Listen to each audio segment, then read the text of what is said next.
O paulistano José Eduardo Martins Cardoso é jurista, advogado, foi ministro da Justiça por 5 anos nos governos de Dilma Rousseff. Ele esteve no olho do furacão, foi o advogado de defesa de Dilma no processo de impeachment que derrubou a primeira presidenta eleita do Brasil. Para ele, um golpe que abriu o caminho para a ascensão da extrema-direita e da intolerância na política brasileira. Aos 65 anos de idade, pai e avô, Cardoso também tem uma longa trajetória política no Partido dos Trabalhadores. Foi secretário da Prefeitura de São Paulo na gestão de Luiz Erundina. Foi vereador por São Paulo, foi deputado federal por 2 mandatos e foi também advogado-geral da União. Teve forte atuação na luta contra a corrupção. Na Câmara Paulistana, presidiu em 99 a CPI da máfia dos fiscais, um esquema de corrupção envolvendo fiscais da Prefeitura. No Congresso, foi relator da lei da ficha limpa, que impede políticos condenados pela Justiça de se candidatarem. Professor formado pela Pontifícia Universidade Católica de São Paulo, a PUC, e doutor em Direito pela Universidade de Salamanca, na Espanha.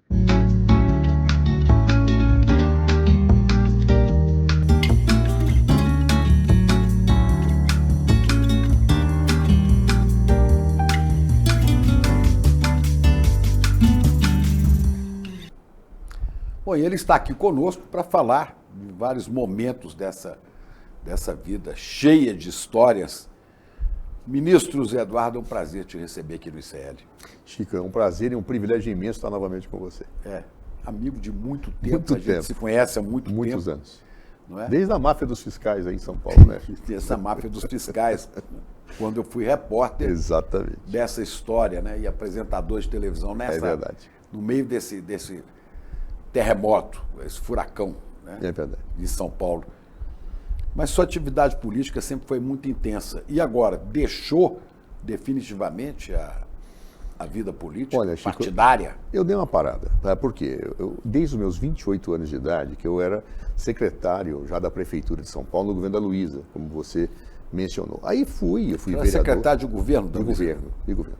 Aí depois eu fui vereador, fui presidente da Câmara, 2 anos, me elegi deputado federal, depois outro mandato de deputado federal, e a hora que eu tinha decidido não disputar mais eleições, eu mandei uma carta para os meus eleitores dizendo que eu não ia mais participar, aí eu virei ministro, fiquei mais de 5 anos no Ministério da Justiça, eu sou, no período democrático, o ministro mais longevo da história, e aí, no finalzinho, fui advogado-geral da União, onde eu fui advogado do impeachment da Dilma. Depois de tudo isso, Chico, era hora de eu estar cuidando um pouco da minha vida acadêmica, que estava parada, e colocar a advocacia um pouco como forma de eu retomar uma situação até de busca de um pouquinho de estabilidade financeira.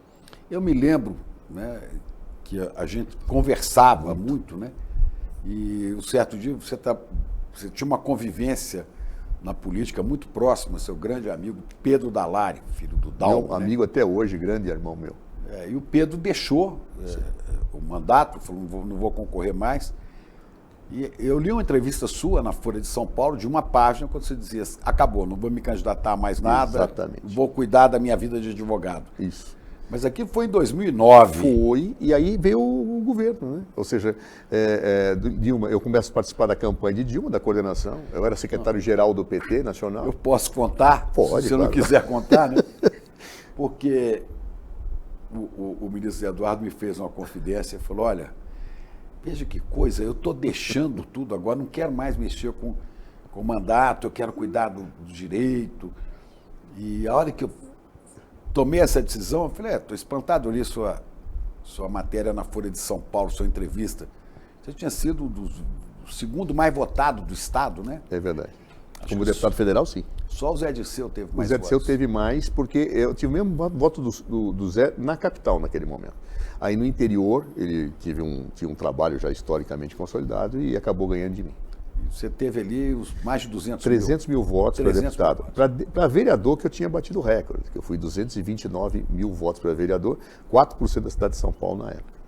Pois é, ele falou, não, estou parando com isso, acho que eu vou parar, mas eu estou com um problema agora. Eu falei, o que é? A candidata que o presidente Lula está escolhendo para a sucessão, até não tem tanto contato assim com ela, quer que eu assessore Exatamente, durante a campanha e estou em dúvida, porque eu estou querendo sair, estão querendo que eu assessore. Eu falei, vai. Eu lembro exatamente dessa conversa. Vai lá, porque vai ser muito útil para a candidata, né, ter uma assessoria jurídica do seu tamanho.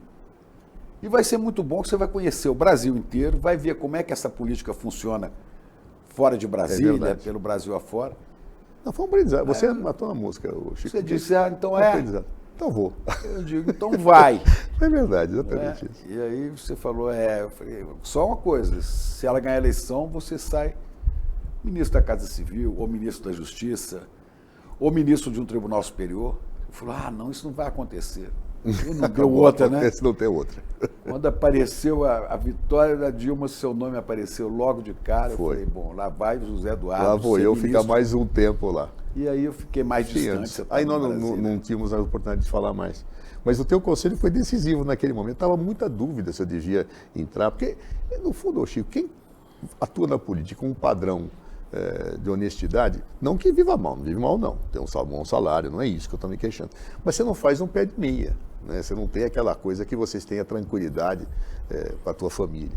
E aí eu falei, não, eu preciso cuidar um pouco da minha advocacia, dedicar a vida acadêmica. Estava parada, minha vida acadêmica totalmente parada no período da política.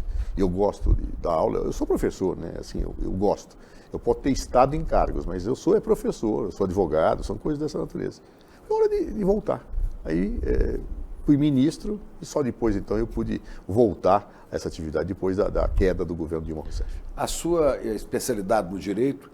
Olha, é direito administrativo, fundamentalmente, que é cuidar da administração pública, direito constitucional também, e hoje também teoria geral do Estado. Esses são os campos que eu trabalho, embora também já tenha dado aula de filosofia do direito. E criminalista, não? Olha, eu atuo no crime. Atuo no crime no bom sentido, né? Como advogado, né, Chico? Por quê? Eu trabalho em Brasília com tribunais superiores. E nos tribunais superiores, eu advogo em todas as áreas. E os advogados me levam as causas para eu trabalhar. O criminalista faz o estudo e eu sempre trabalho com advogados que eu considero de um excelente padrão. Então, eu acabo atuando no eleitoral, que não é a minha área de origem, atuando no criminal, que não é a minha área de origem, direito de família, direito societário. Eu acabo pegando todas as causas, mas sempre com um suporte de técnicos e especialistas na área. Agora, quando, do início do seu trabalho, quando houve o convite para ser ministro da Justiça, quais foram os maiores desafios, assim, de cara para ser ministro? Olha, na campanha eleitoral da Dilma, eu participei da coordenação, né? Inclusive, o pessoal do PMDB tinha apelidado o núcleo mais fechado da campanha dos 3 porquinhos, porque os 3 estavam gorduchos, né? Eu, o que permaneço até hoje, o Palocci e o Zé Eduardo Dutra, que já faleceu. Então, os 3 porquinhos eram o núcleo duro da campanha de Dilma em 2010. Rapaz, foi um desafio, foi um aprendizado. Eu me lembrava de você falando, vai que vai ser bacana você conhecer a vida. Um aprendizado daquela campanha eleitoral. Eu funcionava como o coordenador do jurídico da campanha e acabei depois funcionando um pouco como porta-voz das situações de campanha, como aquele que falava com a imprensa aqui do que era necessário no dia a dia. Então, olha, aprendi demais, foi um grande aprendizado. E depois o Ministério da Justiça nem se fala. É um dos cargos mais difíceis da República. Comentava até outro dia com o ministro Ricardo Lewandowski, né, que hoje está na Justiça, e eu falava, olha, não te invejo a sorte, viu, Ricardo, porque esse ministério, você tem que rezar para ser uma crise só por dia. Essa é a verdade. E como é que você viu o surgimento daquela campanha que resultou no golpe, que foi um golpe contra a presidenta? Como é que você viu o surgimento daquilo? Chico, eu não acreditava que aquilo fosse ocorrer. Havia um padrão de ingenuidade que a história me mostrou que estava errado. Anos depois eu li um livro, já durante o processo de impeachment, de um estudioso, um professor da Universidade de Pittsburgh, um argentino, né, que chama Pérez Linhan, em que ele falava que depois do fim da ditadura militar, livro escrito antes do governo Dilma, depois do fim, quando um governo colidia com as elites, ou convivia com os setores da sociedade que não queriam mais mantê-lo no poder, ele não havia mais golpe militar. Ele escrevia isso, estava fora de moda o golpe militar, era muito mal visto internacionalmente. Então, o impeachment presidencial passou a ser utilizado como uma forma de afastar, às vezes com causa, às vezes sem causa, presidentes que incomodavam a elite, o establishment. E aí, lendo isso, eu percebi o quanto ingênuo eu era ao acreditar que a Constituição brasileira jamais autorizaria uma coisa daquele tipo que foi feita. Quer dizer, como ministro da Justiça, você não percebia Impossível, eu não que percebia. estavam preparando um golpe? Não. A gente percebia uma instabilidade. Quer dizer, no primeiro período do governo Dilma, o primeiro ano, o segundo ano, ela tinha uma popularidade altíssima. Depois, quando você tem, ao longo do tempo, uma situação de crise internacional na área dos commodities e aqueles movimentos de rua, né, aquilo do junho de 2013. Exatamente. Aquilo joga a popularidade de Dilma ladeira abaixo. Mas ela conseguiu, num embate político com aqueles que buscavam uma recomposição neoliberal no país, ela fez o embate e ganhou. Ganhamos apertado, mas ganhamos. Mas no dia seguinte... A segunda eleição. A segunda eleição. No dia seguinte, já se começa a falar em impeachment, né? Ou seja, os setores que foram derrotados na eleição começaram a procurar uma causa para o impeachment. Não era um já motivo. viu o discurso do Aécio dizendo que não ia aceitar? Claro, que não ia aceitar. Ou seja, não é que é um impeachment que se deu a partir de uma causa. Era uma decisão de trabalhar o impeachment que procurava uma causa. Isso aconteceu. Ora, eu não acreditava, porque eu não via causa nem motivo para o impeachment. Quando ele é aberto, eu percebi que havia uma situação de instabilidade. O presidente da Câmara era o Eduardo Cunha. Aliás, o Eduardo Cunha, que me tem em altíssima conta, ele fez uma biografia, ele me citou 360 vezes. Quase uma por dia. Pejorativamente. Tá, o que muito me enobrece, inclusive. Mas seja como for, o Eduardo Cunha abre o processo de impeachment numa retaliação ao governo, pelo fato do PT ter votado pela abertura do processo de cassação dele, e eu começo a perceber que a coisa não estava bem. Mas eu só caí em mim, assim, que o impeachment iria se consumar quando a Câmara dos Deputados aprova o parecer para mandar para o plenário de impeachment. Aí eu percebi que a situação era muito difícil, para não dizer irreversível. Uma aprovação comandada pelo Cunha, né? Pelo Cunha. Ele tinha uma ampla maioria, juntando os deputados que eram fiéis a Cunha, mas a oposição, formada pelo PSDB... Centrão, né? Pelo Centrão ele oscilava, ele aderiu depois, né? Mas nós tínhamos a oposição que passava pelo PSDB, pelo PFL, os democratas. Então, esse pessoal, junto com o Cunha, acabava tendo maioria. E aí nós perdemos a maioria, ele começou a fazer as pautas-bomba, criando situações de pauta na Câmara que nos atingiam brutalmente, né? E desestabilizavam o governo. Aí a coisa foi, e quando passou pela comissão, que foi nomeada a dedo o presidente e o relator para ter o impeachment, aí eu me convenci que a situação era irreversível. Naquele momento você era ministro da Justiça. Justiça. Não, ali já depende. Não, quando começa a conversa era Justiça. Quando depois... Mas como ministro da Justiça, não tinha uma atuação política? Porque muitas vezes o ministro da Justiça é também um tanto articulador político. Você não tinha essa função? Quando a Dilma mandava. Tá? Então, teve algumas coisas que ela me determinou fazer articulação política. Por exemplo, a Comissão da Verdade, numa origem, era articulada pelo Ministério da Defesa, o ministro Nelson Jobim. Quando ele saiu do governo, Dilma falou, você vai articular a Comissão da Verdade. Então, eu fui a campo, eu conhecia bem a Câmara, tinha sido deputado há 8 anos. Que ano foi isso? Isso, aí não me lembro, Chico, acho que foi 2014. Foi no primeiro mandato. Primeiro mandato, 2014, provavelmente. E depois eu fui, já no segundo mandato, quem designado por ela, o articulador do Marco Civil da Internet, que tinha muita resistência, inclusive do próprio Eduardo Cunha, que era o presidente da Câmara. E aí nós conseguimos aprovar o Marco Civil, foi uma grande referência. Então, quando eu era chamado a atuar, eu ia. Por que isto? Porque, na verdade, tem um ministério, que é o Ministério das Relações Institucionais, que faz articulação política. Então, eu atuava subsidiariamente quando acionado pela presidente. Caso contrário, eu não me metia em assuntos Quem que não estava nessa articulação? No primeiro momento foi o ministro Ricardo Bezoini, depois, no primeiro momento, perdão, foi a Ideli Salvati, que era a ministra das Relações Institucionais, depois o Ricardo Bezoini. E aí foi quando você aí depois, começou... depois eu saio do Ministério da Justiça, um pouquinho... o que acontece? Quando desencadeia o processo de impeachment, eu pensei em ter uma atuação informal, tá?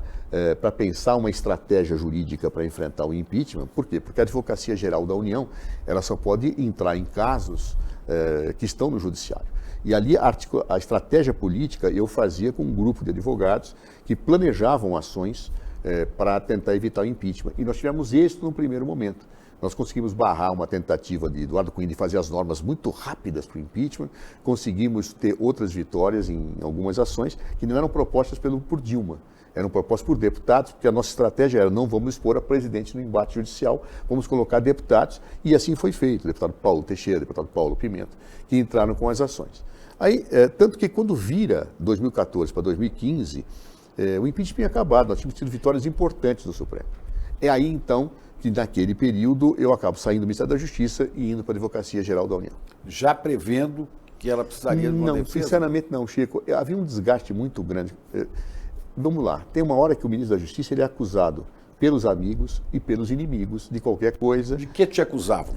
Os amigos? Os amigos me acusavam que eu era republicano demais. Tá certo? Ou seja, que eu não controlava a Lava Jato como se eu pudesse controlar decisões judiciais. Eu vi gente dizendo assim, não, mas ele era muito do direito, ele era muito mais jurista do que um companheiro partidário. O que seria o partidário? Seria agir como o Bolsonaro depois queria aparelhar a Polícia Federal? Eu jamais faria isso. O que eu fazia era, diante da ilegalidade do arbítrio, abre a apuração. Agora, eu não tenho condições de abrir a apuração contra um ato de um juiz de direito que é arbitrário como o Moro, nem como um promotor de justiça como o Deltan Dallagnol. Eu tinha que detectar arbitrariedades da Polícia Federal. As que eu detectei, foi aberto imediatamente sindicância. Mais que isso, eu não podia fazer. Era uma ofensa ao Estado de Direito que eu, por definição e por essência, eu defendo. Por mais arbitrário que tenha sido o Moro, o Dallagnol, o ministro da Justiça não pode fazer nada em relação a isso. Bom, embora não houvesse nenhuma prova disso, mas havia indícios, você tinha indícios de que o juiz estava atropelando. A partir de um certo momento, mas foi muito claro. Quando visivelmente certas prisões preventivas eram dadas sem base. Então eu analisava. Tem vários. Aqui vários que fizeram delações indo para a cadeia sem o menor cabimento. Teria que pegar agora e levantar. São várias, Chico. Muitas. E aí você fala, mas espera, não tinha base para essa preventiva. Ele está forçando a preventiva para fazer a delação, o que é uma forma de coação, uma forma de quase de tortura, digamos assim. Isso me parecia... Isso já no começo da Lava Jato, né? A partir de um certo momento isso fica claro. Eu acho, inclusive, que no primeiro momento havia um certo comedimento. Quando eles começaram a ser incensados pela imprensa, aí começou um avacalho geral. Né? Ou seja, é visível que havia situações de arbítrio, de comando. A Polícia Federal tem que cumprir. É muito comum. Polícia Federal invadiu fulano. Gente, tinha mandado judicial. O japonês da Federal, tinha, os caras viram muito engraçado. É uma personagem. E aí fala, não, a Polícia Federal invadiu. Mas o ministro, você era o chefe da Polícia Federal. Administrativo. Isso é importante ter claro. O ministro da Justiça, ele é superior ao diretor-geral da Polícia Federal? Hierarquicamente, sim. Mas os inquéritos são tocados com autonomia. O ministro da Justiça não tem poder legal de dizer investiga A, não investiga B. E nem de conhecer o conteúdo dos inquéritos? Nem de conhecer. Ele só conhece quando é necessária a sua intervenção. Até para projetar uma certa segurança ao ministro. Por quê? Se vaza alguma coisa de um inquérito e fica suspeito o ministro, você tem uma crise institucional fortíssima. Então a Polícia Federal tem uma estrutura muito bem posta, a meu ver, que o ministro só é avisado quando efetivamente ele deve saber para tomar alguma providência ou quando a operação está desencadeada. Então tocava o telefone da minha casa, 6 da manhã eu já tremia, Chico, que era alguma operação, né? E aí o diretor-geral da Polícia Federal, Leandro Daia, falou, ministro, preciso informar o senhor... Quem era o diretor? Leandro Daia. Ele ficou muito tempo também. Ele ficou tempo meu de ministro, depois ficou um pouco no governo Temer ainda, quando o Raul Jungmann assumiu. E aí ele falava, ministro, eu tenho aqui um negócio. Ele é muito brincalhão, eu gostava muito do jeito dele, que ele falava, ministro, hoje eu caio. Ele falava assim, hoje eu caio. Por quê? Por quê? Porque tem uma busca e apreensão, tem uma prisão. Eu falei, tem. Quando ele falava, eu até tremia assim na cama e imediatamente então eu ligava para o presidente da República.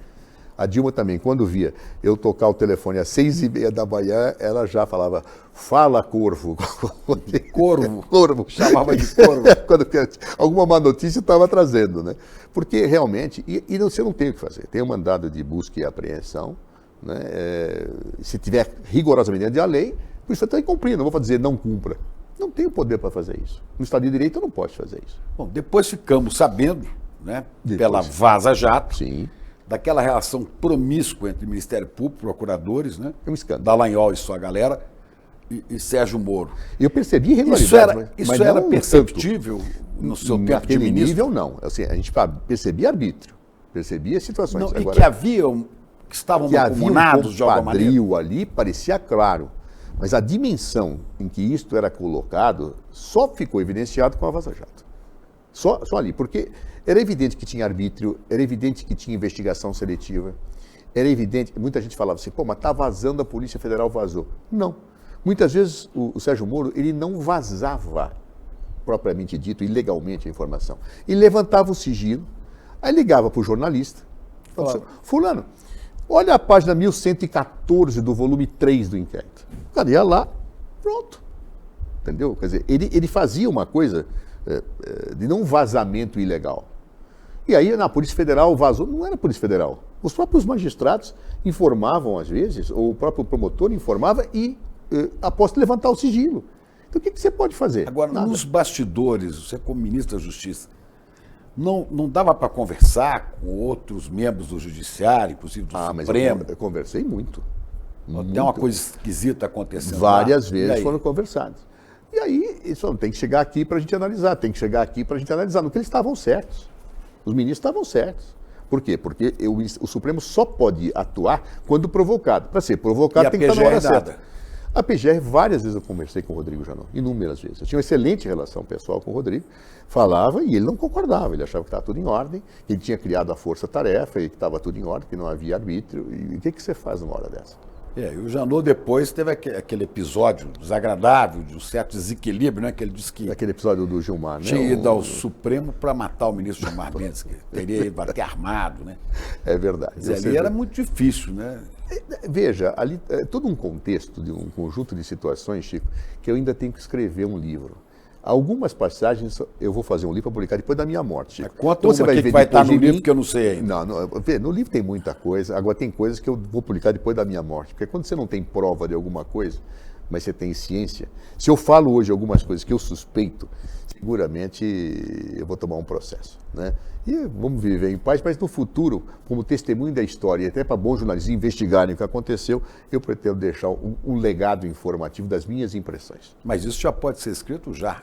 Não precisa ser publicado. Já. Mas já deve ser escrito, ou já está escrito. O Márcio Tomás Bastos, meu querido amigo falecido, ele dizia que ele tinha feito um acordo, eu não sei se isso é verdade ou mentira, tá?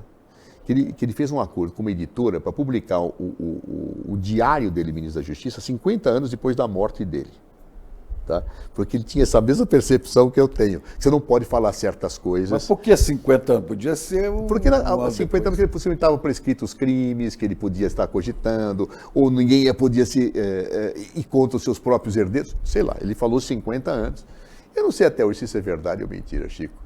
Tem que esperar passar 50 anos. 50 anos. E não sei se eu vejo isso. Mas é muita coisa do cotidiano do ministro da Justiça que você vê e você fala, não é possível que isso aconteça assim. E eu vivi um período em que isso era muito fluente, era muito, muito claro, eram coisas verdadeiramente absurdas que a gente acabou presenciando e convivendo. Quer dizer que a gente pode falar de dois momentos no Ministério da Justiça, né? Um primeiro momento mais tranquilo do ponto de vista institucional, até as jornadas de junho de 2013. E dali para frente o inferno na torre. Eu tinha uma característica assim, muito interessante, porque o ministro da Justiça ele pode ter maior ou menor proximidade com o presidente da República, vai ser mais demandado ou menos demandado. Eu fiquei muito próximo de Dilma na campanha eleitoral, então ela me chamava muito no Palácio para discutir questões que não eram afetas à minha pasta. Então eu acabava participando de assuntos dos mais diversos cotidianamente. Às vezes era brava com você? Não, a Dilma ela é firme. Né? Você sabe que a Dilma sofreu uma situação que eu não temo em falar e falo sempre. Ela foi vítima do machismo de uma forma espetacular. Porque um homem na presidência da República... Do machismo. Um homem, quando é firme na presidência da República, ele é estadista. A mulher, quando é firme, ela é louca. Tá? Essa concepção de como Dilma era uma pessoa firme, de pulso firme, essa mulher é desequilibrada, essa mulher... Saiu até a matéria em revista dizendo que ela tomava remédios, etc. Tal. Isso é de um machismo total. Ela era dura? Era dura. Na maior parte das vezes que ela foi dura comigo, eu posso dizer o seguinte, ela tinha razão. Tá? Talvez não precisava ser tão dura, mas ela era dura e colocava a casa em ordem. Isso, para mim, era lido até como uma situação que eu achava que ela fazia para ter o controle da situação administrativa. Mas ela sofreu muito machismo por força disso. Você acha que não dava para ter sido um pouco mais flexível na negociação política? Olha, aí cada um é o seu jeito, né? Por exemplo, o Lula é um talento, né, na parte das relações. Dilma é um talento na parte administrativa e de gestão. Mas cada macaco no seu galho, né? Quer dizer, Dilma era muito boa da gestão, Lula é muito bom da parte da política e você se complementa com os seus auxiliares. E Dilma procurava fazer isso.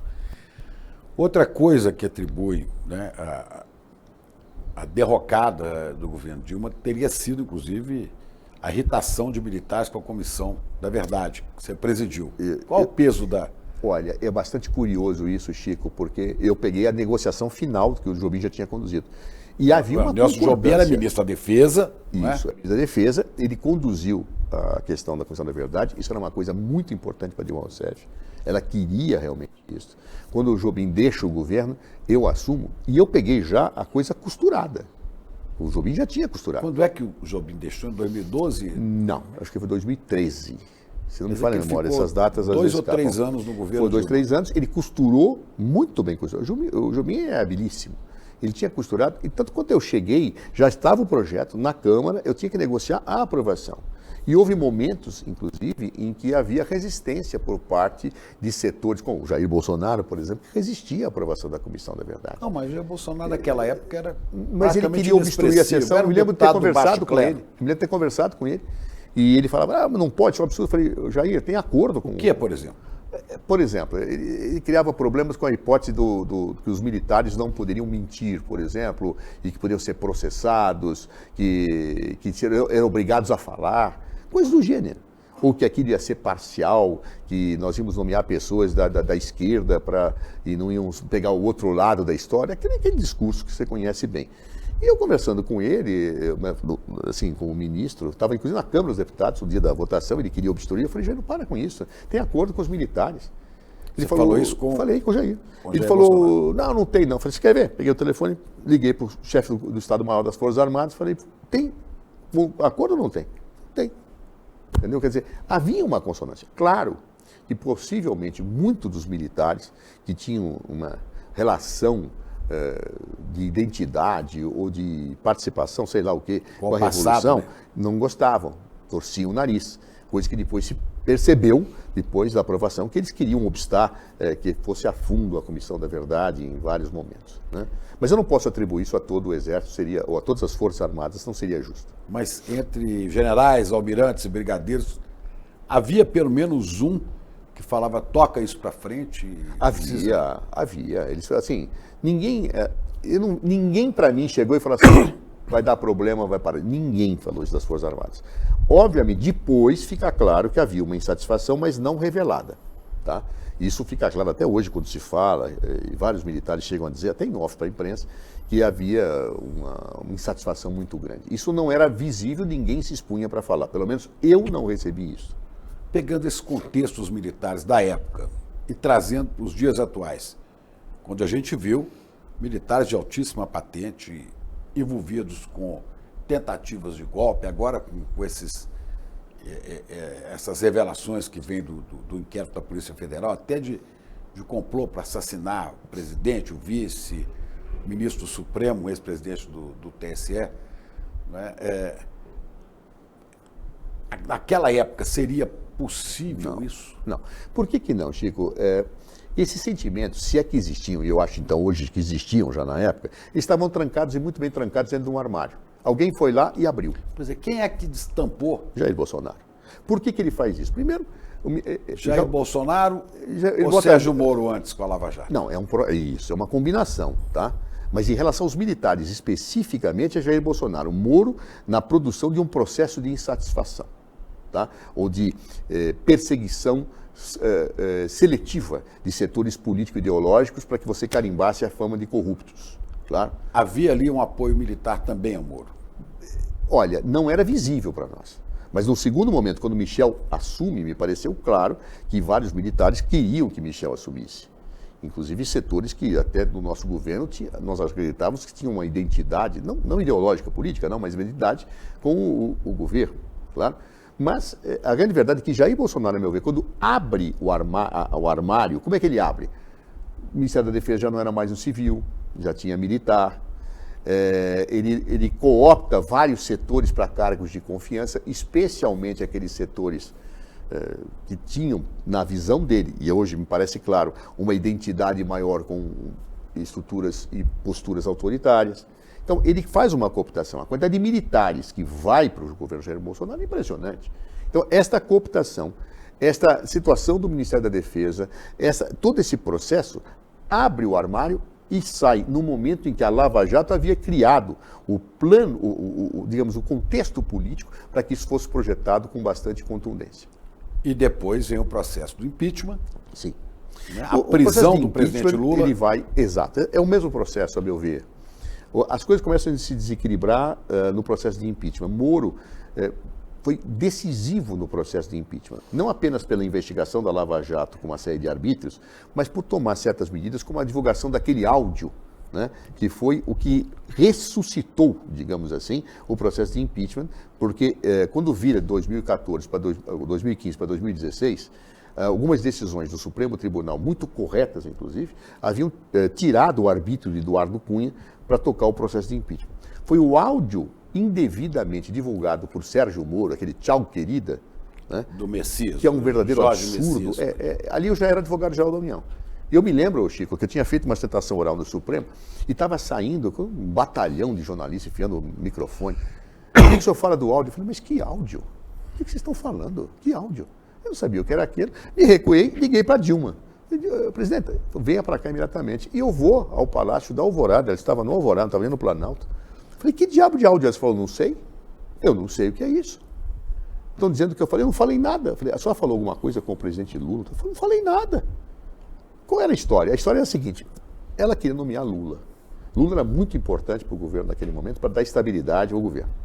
Diziam que era uma maneira de, nomeando Lula ministro da Casa Civil, ele isso é de uma inverdade. Sabe por quê? Imunidade para isso não é ser de uma preso. inverdade, porque eu sou testemunha. Lula não queria aceitar a nomeação justamente porque eu dizer isso. E ele falou várias vezes para Dilma, eu não aceito, não vou aceitar porque vão dizer que eu quero fugir da prisão. E eu não vou fugir. Como não fugiu, depois mais tarde. Então ele se recusava. E Dilma já tinha até praticamente desistido de nomeá-lo. Até um dia que ela me liga e fala, olha, Lula aceitou. Eu falei, que coisa boa, presidente, vamos lá. Quer dizer, o objetivo era ter um articulador político. Porque a partir de um certo momento nós começamos a ter problema, inclusive com a esquerda do governo. A instabilidade foi tão grande que setores do PT, inclusive, estavam muito satisfeitos com a gente. A antiga base do governo Lula estava insatisfeita com a gente. E nós precisávamos de um articulador político da envergadura do presidente Lula para poder consolidar. Era isso, exclusivamente isso. E Dilma, então, resolve nomeá-lo. Queria que ele assumisse rapidamente. Os dias, o tempo contava, o tempo passava muito rápido ali. E ela conversa com ele numa terça-feira, não me lembro, e quer já marcar a posse para sexta. Por que sexta? Porque já iam tomar posse outros ministros. Ela fazia toda a mudança ali, mas outros dois que iam sair, iam entrar. E aí Lula fala, eu tenho um problema, porque eu vou levar a dona Marisa sexta-feira no Hospital Sírio-Libanês para fazer um exame, disse ele. E eu não vou deixar a Marisa sozinha, eu vou com ela. E ela fala, bom, então Lula, vamos fazer o seguinte, eu te dou posse, já para criar o símbolo. E você vai. E você vai. E ele fala, mas eu quero fazer uma grande cerimônia. Ele falou, você faz a transmissão de posse. Porque a cerimônia que realmente ela tem uma densidade... Quem era ali? Era o ministro que ele ia suceder? Era o Benjamin? Jacques Wagner. Jacques Wagner. Então, aí ele iria assumir a Casa Civil, faria um grande ato na transmissão, mas empossado já estava. Quando ele sai e vai pegar o avião, e eu estava lá no Supremo fazendo a minha sustentação oral, ela chama Jorge Messias, que hoje é o advogado-geral da União, e fala, Messias, Lula vai tomar posse, prepare os atos todos. Ele falou, mas ele não vem, provavelmente ele não venha. E ele fala... E ela liga para o Lula. Exato. Ele fala, mas se ele não vem, quem vai assinar o ato de posse? Ele falou, meu Deus do céu, liga. E ela estava gripada, por isso que ela fala Messias. Ela fala, Lula, oi, querida. Aí tem o diálogo. Então ela não sabia o que ela tinha falado de errado. Quando ela fala, se você não puder, eu estou mandando o Messias assinar um negócio que vai deixar tudo pronto. É uma coisa assim que ela fala. Mas tinha a ver com aquele contexto. Naquele mesmo dia, Sérgio Moro, ilegalmente. Por que ilegalmente? Porque já tinha cessado o grampo do Lula, já não podia mais. E Se havia algum crime ali, ele tinha que mandar ao Supremo. Se não havia crime, ele tinha que exterminar aqueles áudios. O processo seria ele mandar primeiro para a PGR ou direto? Se ele achasse que era crime, ele tinha que mandar para a PGR e Supremo. Tá? Se achasse que não tinha crime, tinha que destruir as fitas. O que ele faz? Nem uma coisa nem outra. Ele divulga. Ele passa por uma emissora de televisão, divulgar. A emissora, olha, tem um áudio, e vira aquela confusão. A Globo. Vira aquela confusão. A Dilma não sabia. A Globo pede para nós darmos o direito de resposta no Jornal Nacional, que ia entrar o áudio. Eu não sabia o que tinha o áudio. Como é que eu vou aparecer? Não tinha ouvido o áudio? Aí eu digo, não. Aí eu ligo para a direção. Eu falo, como é que eu vou aparecer? Não, aí eles me colocaram o áudio. Que é isso? Aí eu falo, meu Deus do céu, eu quis falar isso. Aí eu vou à Globo, eu participo do Jornal Nacional, só que ninguém ouvia. As inserções bombando, todo mundo falando, e eu expliquei aquilo, mas ninguém ouvia. Você procurou a presidenta e falou, presidenta, é isso aqui que vazou? Eu estava com ela. Quando eu falei para a Globo, falei, precisamos saber o que é. Eu ligo para a Globo, fui eu mesmo que liguei, eles me falam, a Silva Faria, acho que é a diretora, me botou, e aí eu vou para o estudo da Globo em Brasília para explicar o que estava acontecendo. Mas a minha explicação e nada, Chico, era a mesma coisa. Ninguém ouviu, ele criou um tumulto, uma coisa ilegal, absurda, parcial, porque Moro tinha áudios, depois a gente fica sabendo que Lula falava, eu não quero que digam que eu não vou para fugir da prisão. Isso o Moro não mostrou? Não. Claro. Não, isso não foi mostrado. Então, esse tipo de coisa mostra todo um conjunto de situações Mas que criou. como é que ficou impune com essa Veja, eu ação como advogado-geral da quase, União, criminosa? Eu entro com uma reclamação no Supremo Tribunal Federal, o ministro é o Teori Zavascki. Teori Zavascki já era advogado-geral da União? Já era advogado. Aí ele avoca os áudios, e no momento que ele faz a avocação para ver o que estava acontecendo, o Sérgio Moro faz uma nota pedindo desculpas. Ele chega a se desculpar no primeiro momento. Ele fala, olha, realmente... Desculpar, não elimina o crime. Aí virou uma grande confusão. Aquilo virou uma confusão demoníaca. Houve representações. Eu mato e digo, desculpa. Houve representações, se não me falha a memória, do CNJ, mas que foram arquivadas, porque havia um clima social totalmente favorável a quem tinha feito aquilo, as pessoas estavam cegas e a gente não tinha muito a fazer ali, a não ser continuar lutando das possibilidades existentes. Bom, aquilo ali praticamente definiu. Né? Ali abriu, foi ali, a partir daí que foi criado o clima para o impeachment. Eduardo Cunha nos encostou na parede, se o PT votar a abertura do meu processo, eu abro a cassação. Rui Falcão, que era o presidente do partido, solta a nota dizendo que não ia votar, ele vai, mas assim, 5 minutos, é ostensivo, vai e abre o processo de impeachment. Aí começa a confusão, claro, sem prova. Como é que é sem prova? Não há delito. Aquilo é uma farsa jurídica, a meu ver. Por isso que a gente fala que é golpe. Para ter golpe de Estado, você não precisa ter canhão na rua. Você tem que ter uma destituição ilegítima de um presidente eleito democraticamente. O que é legítimo na destituição? É causa efetiva do crime de responsabilidade. Não tinha. Isso é confessado, inclusive, pela doutora Janaína Pascoal na fala final do impeachment, que ela fala: Dilma não está sendo afastada por esses fatos, é pelo conjunto da obra. Olha, conjunto da obra decide-se na urna e não em processo de impeachment, que tem que ter um ilícito grave, chamado crime de responsabilidade, para que o presidente possa ser afastado.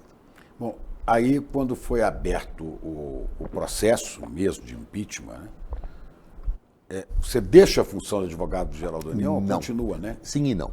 No primeiro momento, quando está na Câmara dos Deputados, eu defendo Dilma como advogado-geral da União, que é perfeitamente possível, porque a lei permite isso expressamente. Até tentaram me acusar que eu não podia. Pode, a lei é expressa dizendo que pode. Se o advogado-geral da União está convencido de que não há ilicitude, de que não há dolo, ele pode defender qualquer servidor público. Né? Então, eu fiz isso.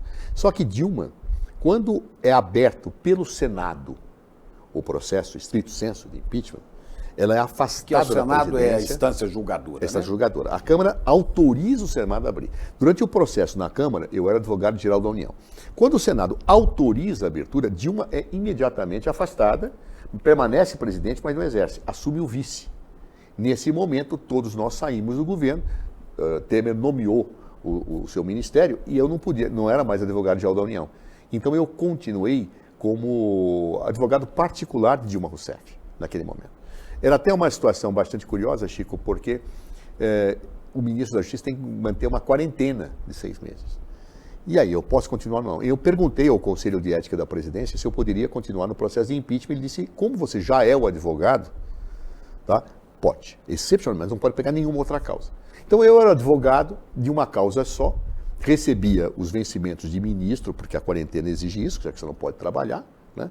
E todos os outros advogados nossos eram voluntários, não tinha recurso para pagar ninguém, não. Então, eu ficava lá o tempo inteiro, gente, amigos, companheiros, advogados, tinha um grupo de 10 advogados que voluntariamente ficavam discutindo comigo, ajudando redação, economista, com a Esther Dweck, por exemplo, que hoje é ministra do presidente Lula de gestão, foi indispensável, até para a gente entender a parte do orçamento que estava sendo acusado. Né? E quando eu entendi aquilo, porque... As pedaladas, né? Chico, eu te digo o seguinte, quando eu peguei aquilo, eu disse, onde é que está o problema?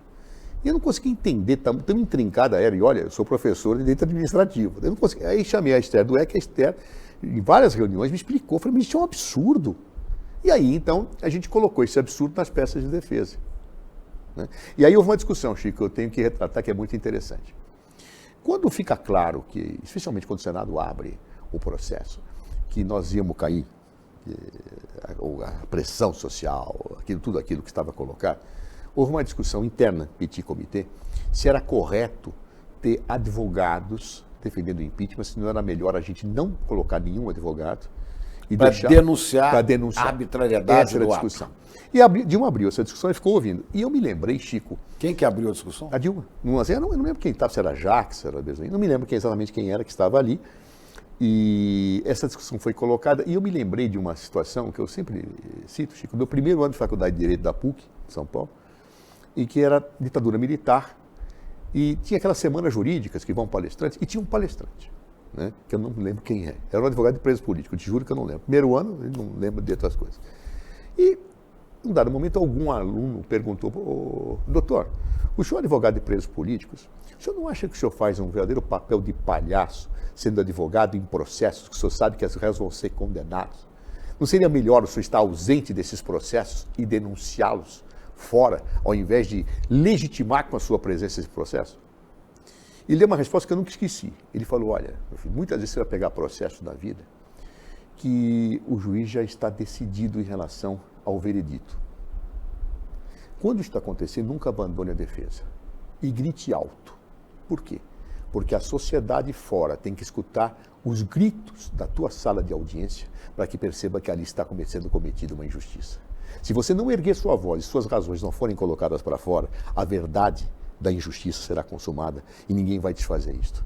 Grite alto em situações dessa hora. Por exemplo, é a discussão também da anticandidatura de Ulisses Guimarães, Exatamente, que não havia nenhuma chance mas você faz para fazer um ganhar a contraponto. presidência, mas ele fez para manter esse espaço. E naquela reunião, me lembro que eu falei, não, claro, não citei esse fato, mas eu falei, olha, se nós, é tão complexo o caso do impeachment, tão complexo, que se nós não usarmos o nosso espaço para estar mostrando que isso é um golpe, mostrando que isso é uma artimanha, mostrando que isso não tem motivo, vai se consolidar a ideia de que nós somos culpados, gente. Não adianta a gente berrar lá fora, tem que berrar dentro e fora.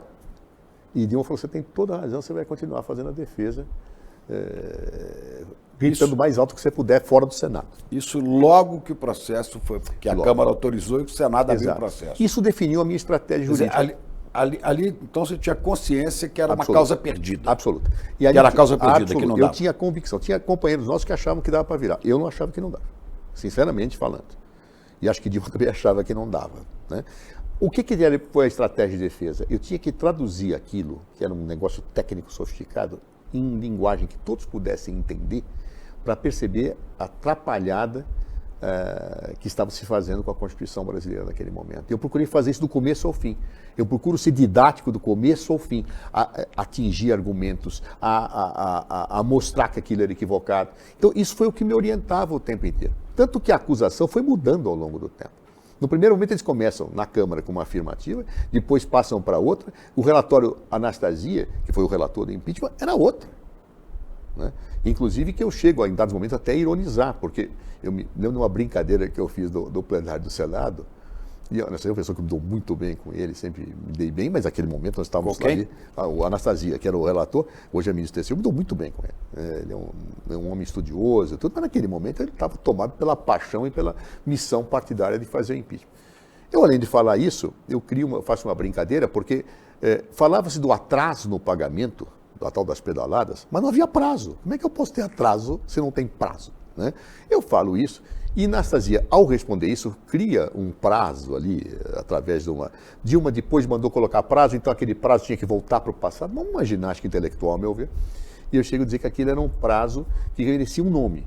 Porque, da mesma forma que na música e em outros lugares você dá o nome do inventor, por exemplo, o canto gregoriano, do Papa Gregório, né? Ali foi criado o prazo anastasiano.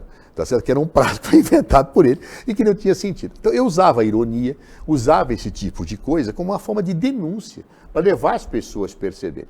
Tanto que eu acho que nós fomos exitosos, que a própria acusação no final falou, ela não está sendo afastada por esses fatos, está sendo afastada pelo conjunto da obra. Eu falei, olha, história, muito obrigado. Como a gente disse muitas vezes, nós jornalistas, né, que esse é um processo político. Exato. Só que o impeachment, ao contrário do parlamentarismo, Chico, que não tem essa situação, porque no parlamentarismo você pede a maioria, você pede, o governo cai. Tá? Basta aprovar a moção de censura, tchau. Sim. No presidencialismo, a partir da matriz da Constituição dos Estados Unidos, ele é um processo jurídico-político. Para você ter a apreciação da inconveniência da manutenção, eu tenho que ter provado a prática de um ilícito grave. Se eu não tiver a prova disso grave, o Congresso tem um pressuposto jurídico para desencadear o a processo política, o julgamento político. Isso vem da Constituição dos Estados Unidos de 1787. O Brasil reproduziu esse modelo presidencialista, onde o presidente é eleito e tem direito subjetivo, direito pessoal, a permanecer exercendo o seu mandato. E só pode ser tolhido se ele praticar um ato ilícito. Praticado o ato ilícito, o Congresso avalia se é conveniente afastá-lo ou não.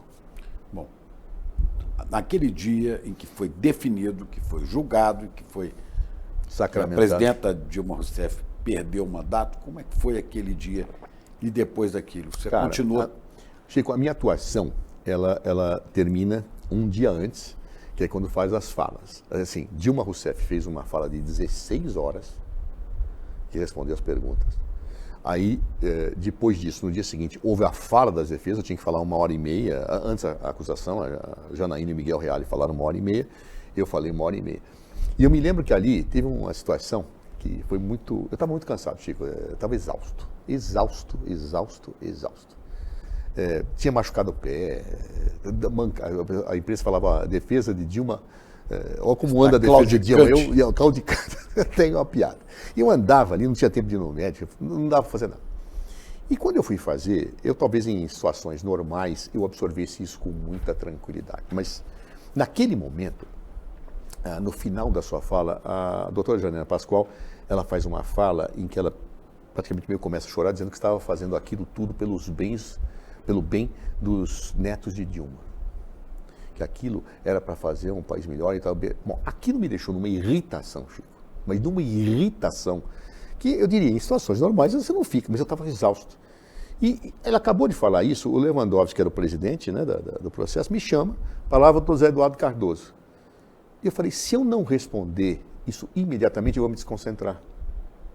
Então, eu tinha um plano todo, né, do que eu ia falar, claro.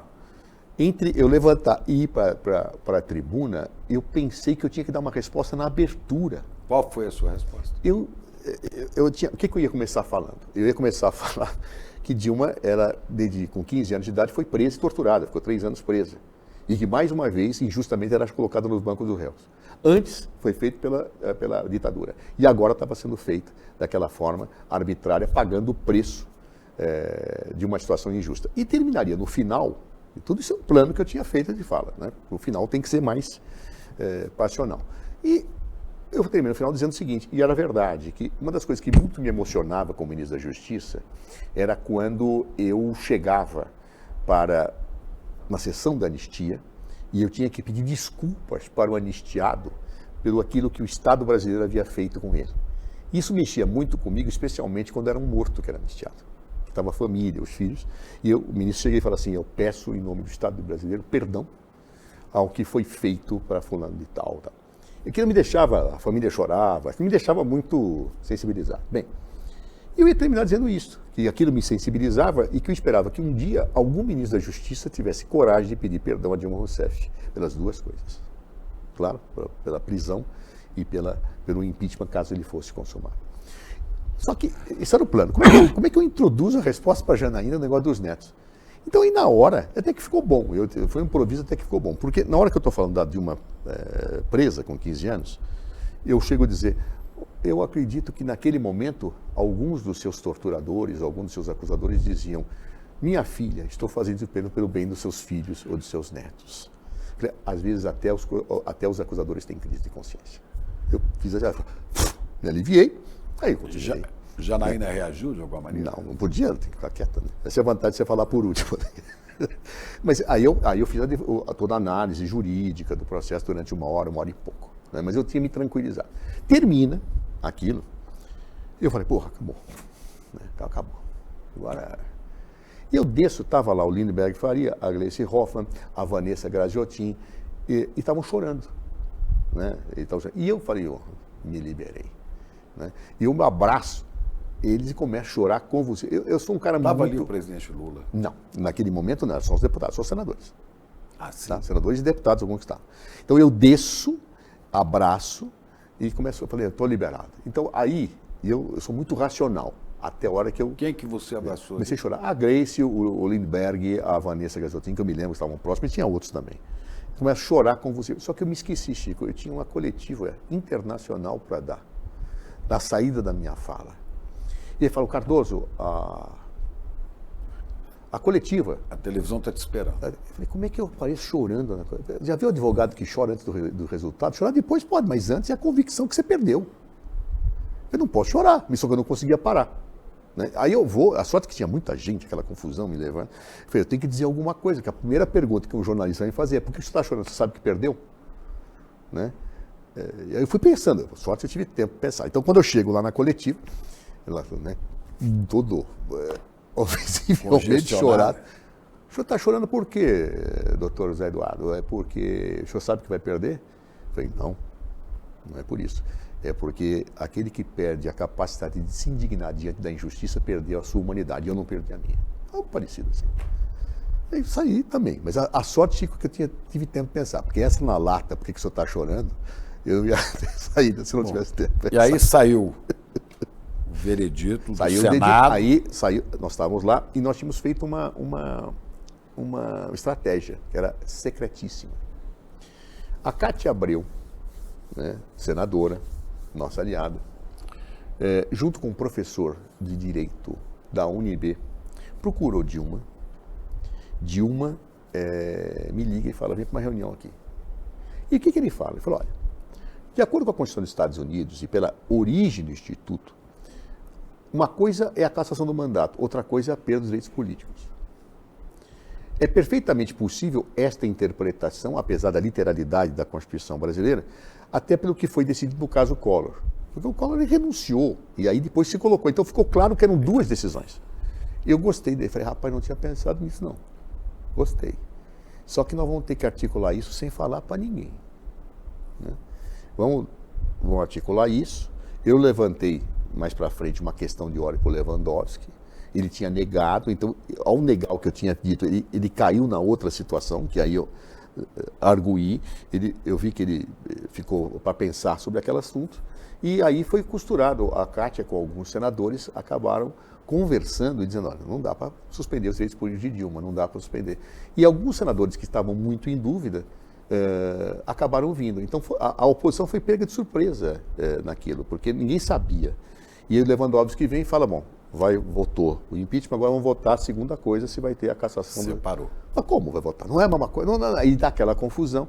E o Renan, que teve um papel acho, muito bacana nesse momento, que era o presidente do Senado, ele vai à frente e fala, olha, não dá para suspender os direitos políticos dela, etc. E tal. E aí nós conseguimos a maioria para não suspender os direitos políticos dela. Isso foi objeto de uma grande discussão. E o seu encontro com ela depois disso? Aí eu fui ao Planalto, quando acabou isso, ela estava na Alvorada, ela ia fazer um discurso. Como é que foi? Nós já tínhamos, eu já tinha visto aquele discurso, tinha dado meus palpites lá do discurso que ela ia fazer. Aí encontramos, praticamente só. Ela é muito firme, né? Assim, é uma pessoa assim, Só para você ter uma ideia, Chico, aquele dia que eu estava chorando, que eu dei a coletiva, eu saio, toco o telefone, a Dilma.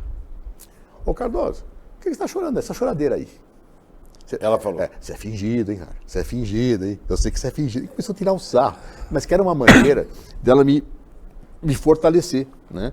Então, ela em nenhum momento desmoreceu. Isso é uma coisa, assim, impressionante. Eu saí, encontrei com ela, dei um abraço nela ali, ela faz o discurso e vai embora, né? Mas com uma firmeza, assim, achei impressionante essa característica de Dilma. Eu nunca imaginei alguém reagindo com tanta firmeza numa situação como aquela. E depois os contatos terminaram, você voltou a falar com ela? Claro, é minha amiga. Acabei de falar com ela agora, antes da gravação, estava falando, ela está lá na China, estava falando com ela. Falo diariamente não, mas quase sempre falo com ela, bato papo, etc. Mas aquele dia aconteceu um negócio incrível, porque os ministros desceram com ela a rampa, né? E ela se despede, quando nós vamos voltar, a força do Palácio Planalto disse, o senhor não pode subir. Eu falei, minhas coisas estão lá. O senhor não pode subir. Não deixava nenhum ministro voltar para pegar a minha mala, meu paletó que estava lá. Aí foi uma confusão. Eu falei, eu quero pegar minhas estava coisas. na presidência naquele Michel momento? Temer. Dilma Já desce, estava. Michel Temer some, já assume o novo GSI, o Gabinete de Segurança Nacional, que falou, eles não sobem mais no Palácio. Eu falei, você tem que pegar minhas coisas, a gente só desci para acompanhar a presidência. Eu posso voltar a pegar minha mala? O Michel Temer tinha assumido desde o afastamento dela. Desde o afastamento Mas ele dela. já tinha aparelhado todo o palácio ali? Com Já, assessores, porque polícia? assim, o GSI é que coordena a segurança. Então mudou o presidente, muda o ministro do GSI, as ordens são Não te de novo. deixou entrar? Não deixava, eu consegui depois entrar, mas olha que aquilo, não só eu, mesmo que a Miriam Belchior também não conseguia entrar, que era ministra do planejamento. Os ministros não podiam voltar para pegar as coisas. Estavam na sala da presidenta. Ministro, o senhor falou Não, aqui... isso não foi nesse dia. Isso foi no dia que ela deixa de ser presidente Assim. em exercício, que aí Temer assume. Né? Isso não foi no dia do impeachment. No dia do impeachment ela faz um discurso ali no próprio Palácio da Alvorada. Ele teve com ela no Palácio da Alvorada. E eu volto depois da sessão, aí que eu encontro e ela fala o discurso. Essa descida da rampa, ela se dá no momento em que a Câmara, que o Senado abre. Que ela é afastada. Ela é afastada. Pois é. Você teve a oportunidade, falou aqui do machismo contra a Dilma. A Dilma, sim. Eu teve duas experiências de ser ministro, secretário da Casa Civil de uma paraibana, Luiz Erundina. E depois ministro da Justiça e advogado-geral da União de uma mineira, Dilma Rousseff. São as figuras femininas mais importantes, mais duras que você viu na vida pública? Mais firmes. Assim, eu diria que as duas são muito parecidas e muito diferentes. Tem características. Elas eram próximas? Não. O que é incrível, eu sou amigo das duas até hoje. A Dilma, a Luísa, eu não chamo de Luísa, né? A Luísa me chama de Zezinho, tal. E Dilma fala, até a Luísa fez agora 90 anos de idade, eu fui lá, dar um abraço nela. Então é uma pessoa que eu tenho uma afetividade muito grande. E Dilma também. Duas pessoas muito firmes, muito honestas, de uma honestidade, assim, do respeito à coisa pública, que é uma coisa, assim, impressionante, mas com estilos diferentes. A Luísa, ela é mais uma pessoa de relações populares, a Dilma é mais administradora. São pessoas que têm qualidades diferentes, mas muito iguais na firmeza. E eu, assim, muito me orgulhei em ser secretário e ministro das duas. Na minha posse como ministro da Justiça, eu falo isto, que eu sempre fui comandado por mulheres e tinha muito orgulho disso. Isso está no meu discurso de posse como ministro. Duas grandes mulheres. Duas grandes mulheres. Das duas maiores que o Brasil já produziu Seguramente, na vida pública, e duas pessoas que eu tenho uma admiração e que eu aprendi demais com elas. Bom, olhando para o Brasil para frente, a gente está aí em momentos também de turbulência política, né? Com tudo isso. Qual é a sua expectativa? Olha, Chico, eu vou te dizer que Qual o futuro que você vislumbra? Eu nunca imaginei, você vê que a gente é ingênuo, né? Eu estudo direito, filosofia do direito, mas eu nunca imaginei que depois de 88, da data da entrada em vigor da Constituição, nós tivemos que voltar a brigar pela democracia. Eu achava que dali para frente a briga era pela igualdade. Não igualdade perante a lei, porque essa está dada na Constituição, mas igualdade material, a igualdade entre brasileiros e brasileiras, de uma forma a ter uma sociedade mais Igualdade socioeconômica, fim da desigualdade Exato. social. Eu achava isso, mas ingenuidade minha, porque nós tivemos que voltar a brigar pela democracia. Desde o desastre do impeachment de Dilma, prisão de Lula, tudo isso que acontece, nós estamos brigando pela democracia, pelo Estado de Direito, e agora com a tentativa de golpe, né, claramente comprovada pelo relatório da Polícia Federal, nós estivemos muito próximos de ter um golpe de Estado. Felizmente, os setores militares, praticamente o Exército e a Aeronáutica, não aderiram, e isso foi o que desarmou a tentativa golpista. Também a clarividência do presidente Lula de, no dia em que acontece o 8 de janeiro, não decretar a GSI, fugiu agora a expressão, a GLO, que é a garantia de lei e ordem, porque se ele colocasse isso, haveria uma assunção do comando militar, e aí não sabemos o que poderia acontecer. O Lula foi muito clarividente nessa hora. A Janja, né? O Janja, que é atribuído a Janja. Se foi a Janja, nós devemos muito, mais ainda a Janja. Mais uma mulher, né? Mais uma mulher, que teve a percepção de que realmente aquilo não poderia acontecer. Você continua afiliado ao Partido dos Trabalhadores? Estou afiliado ao PT. Está desde quando? Desde a fundação do PT. Estava na fundação? Desde menino. Eu entrei no PT com meus 19 anos, eu acho. Mas tem uma militância partidária? Atualmente estou bastante afastado, Chico. Por quê?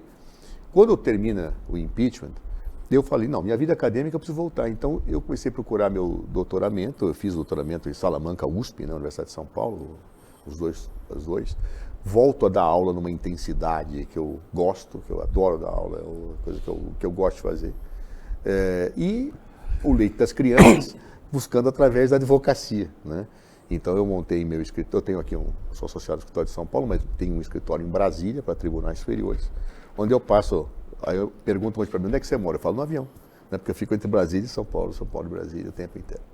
Pois é, a gente tem muitos políticos aí na faixa dos 78, 79, 80 anos, até mais do que isso. Está com 65 anos. 65. Pode-se esperar ainda uma vivência... Chico, eu não sei. Política. Eu só farei isso se eu tiver alguma estabilidade básica. Eu não quero ser rico, porque eu não sou rico, eu sou um desastre no plano negocial. Né? Mas eu tenho estabilidade, né? Para deixar, agora tenho neta também, né?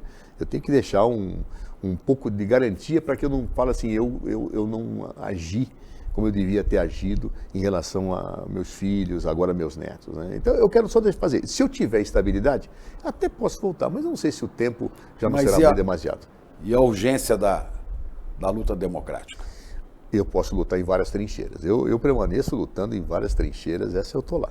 Se for necessário algum tipo de situação, Chico, se for, não é aquele cabotinismo, não, né? Eu nunca fugi da luta, nunca, inclusive no impeachment, né? Nunca fugi, fiquei até o final defendendo o que eu acreditava, né? Então, se for necessário, claro que eu vou, mas não é assim o meu objetivo mais imediato, sinceramente. Obrigadíssimo. Chico, muito bom te rever.